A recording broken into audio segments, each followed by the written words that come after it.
Dengan segala dinamika ini, bagaimana Tempo melihatnya nih, Pram? Ya, jadi Tempo sudah merumuskan sikap ya untuk melihat dinamika yang terjadi ini, yaitu bahwa ada upaya-upaya dari Purnawirawan TNI untuk menjegal Gibran, gitu ya, dan juga melengsarkan Gibran. Nah, pertama tentu saja kita melihat bahwa Prabowo Gibran ini adalah kegagalan dari demokrasi. Ya kan, kita melihat dari proses mereka naik, jelas lah ini sudah pernah disampaikan Tempo, dan bahkan jauh sebelumnya Tempo menyampaikan bahwa Prabowo ini adalah produk gagal reformasi gitu, dan ketika mereka naik ya inilah dampaknya, ya kan, dengan cara-cara yang tidak baik gitu, dengan mengakali konstitusi dan juga kemudian dibantu oleh Jokowi, ya ini salah satu dampaknya gitu. Namun demikian, kalau Tempo juga melihat sekarang ini upaya dari para purnawirawan ini juga sebenarnya sangat tidak tepat. Bukan belain Gibran tentu saja ya kan. Yang pertama adalah kita lihat dari poin tuntutannya. Satu adalah kembali ke Undang-Undang Dasar 1945 yang asli sebelum amandemen. Persis. Ya ini merupakan kesalahan berpikir gitu. Kenapa? Karena kita akan kembali pada sistem parlementer. Itu buat apa? Ini sudah lama kita tinggalkan, dan reformasi 1998 itu kan membuat kita kemudian mengamandemen konstitusi, sehingga menjadi lebih baik, lebih tepat, dan sesuai dengan situasi yang ada. Dan ketika ini kembali, ya ini berbahaya juga buat demokrasi. Dan selanjutnya adalah mereka yang para purnawirawan lakukan ini juga bisa kita baca sebagai penguatan dari difungsi tentara. Mereka melihat nih celah nih, walaupun mereka sudah purnawirawan ya, mereka melihat celah.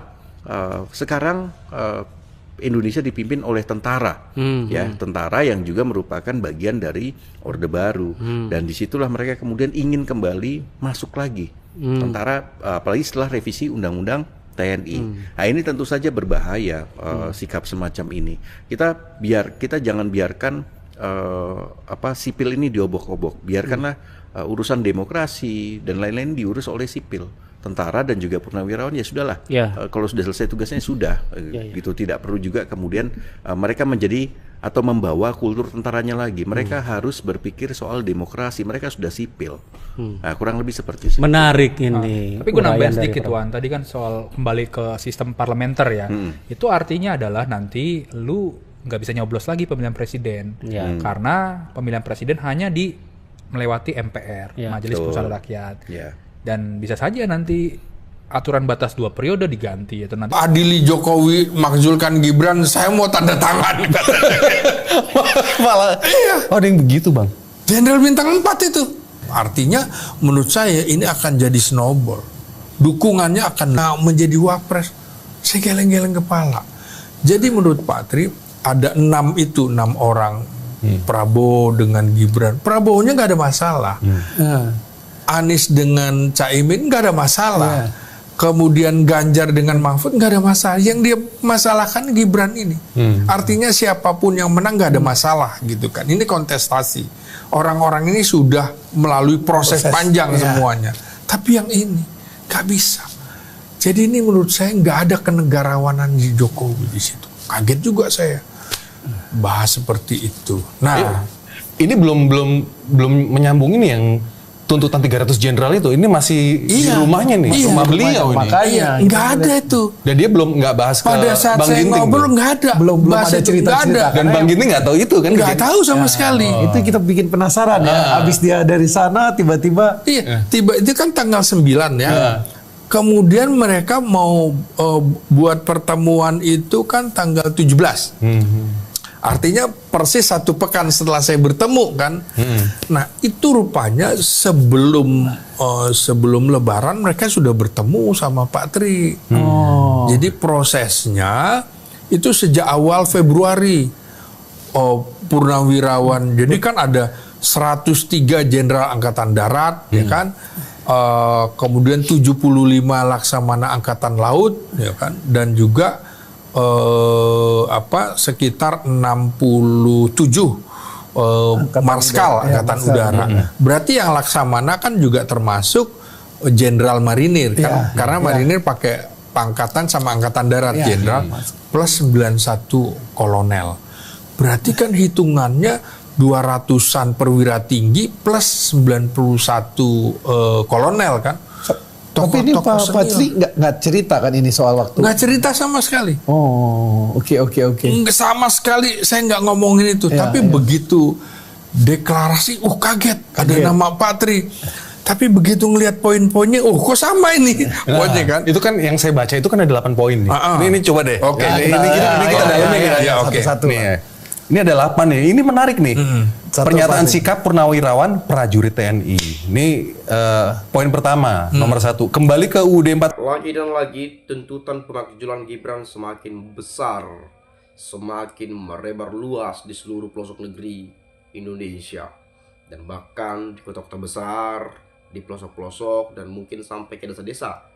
Terdengar sudah tuntutan tuntutan dari forum Purnawirawan TNI yang memang sangat-sangat berjasa buat negeri ini, ya, menjaga pertahanan kita, ya.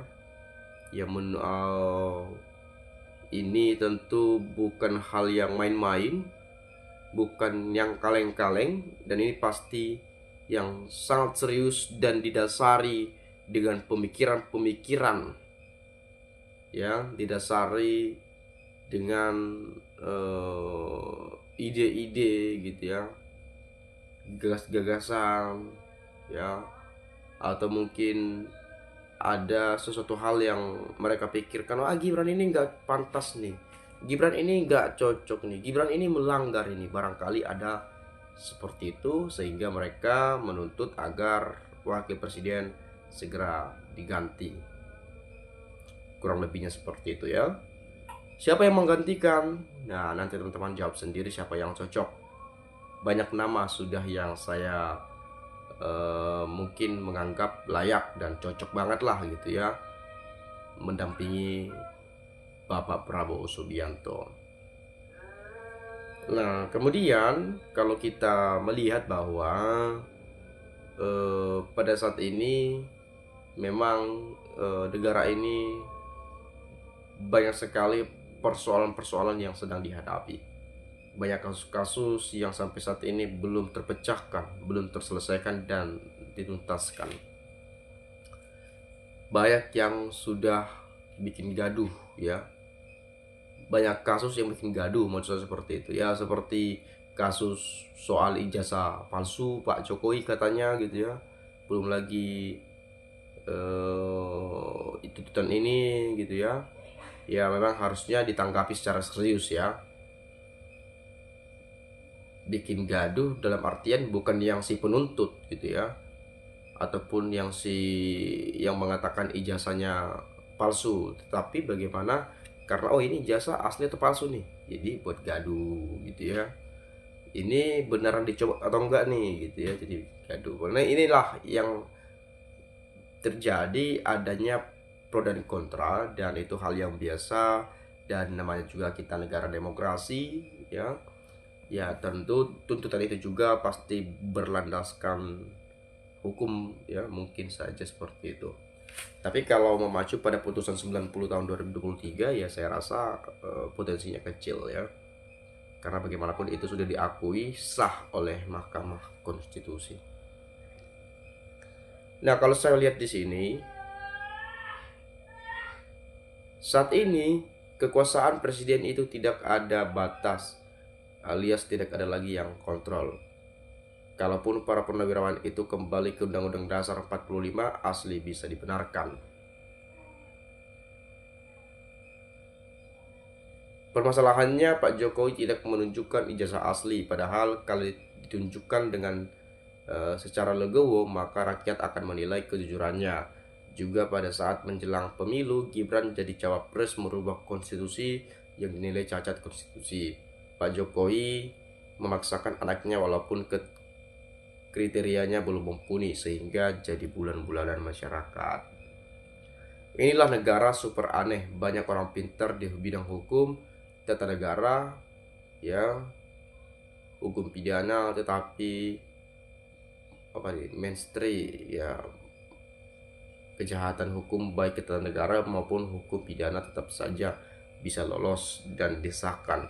Atau karena sebagai besar penyelenggara negara sudah diisi orang-orang yang tidak bermoral dan biadab sehingga bisa melakukan persekongkolan jahat yang hanya berpikir, bersikap, dan bertindak untuk keuntungan diri, keluarga, dan kelompoknya. Ini juga masuk akal nih ya.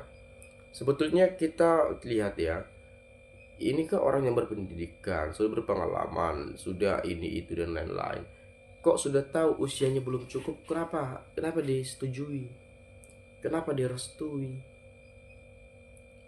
Sebenarnya simple banget loh. Kita tinggal cukup ikutin aturan.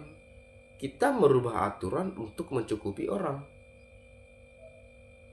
Kan aneh. Ya, saya nggak tahu gimana cara pikirannya ya.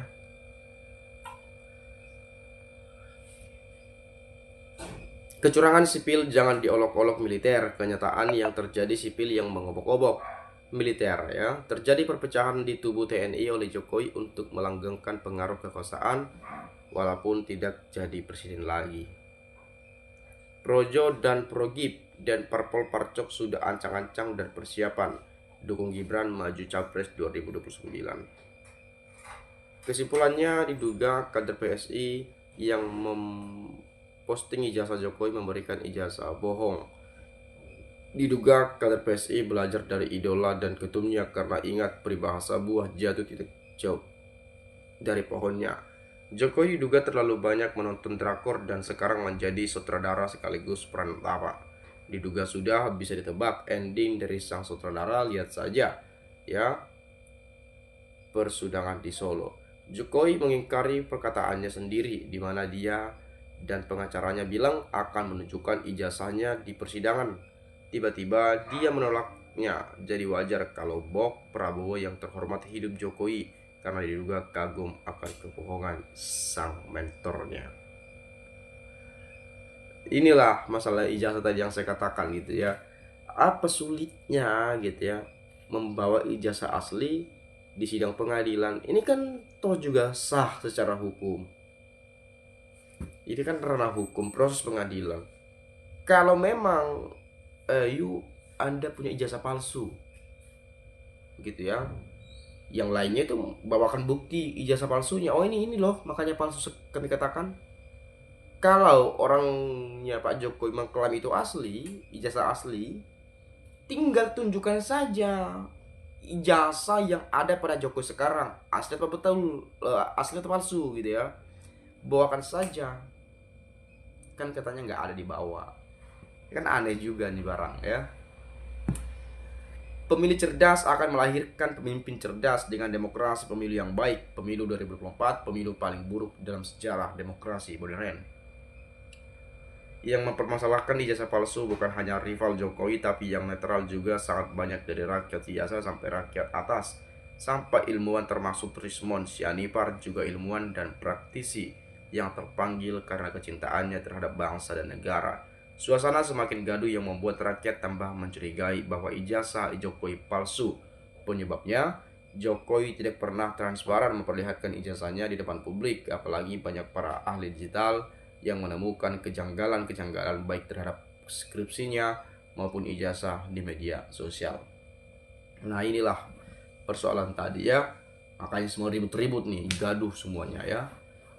Ini Pak Jokowi kalau memang ingin Indonesia ini damai, kalau ingin rakyatnya tentram, nggak banyak ini itu unek-uneknya gitu ya, tinggal tunjukkan saja ijazah aslinya.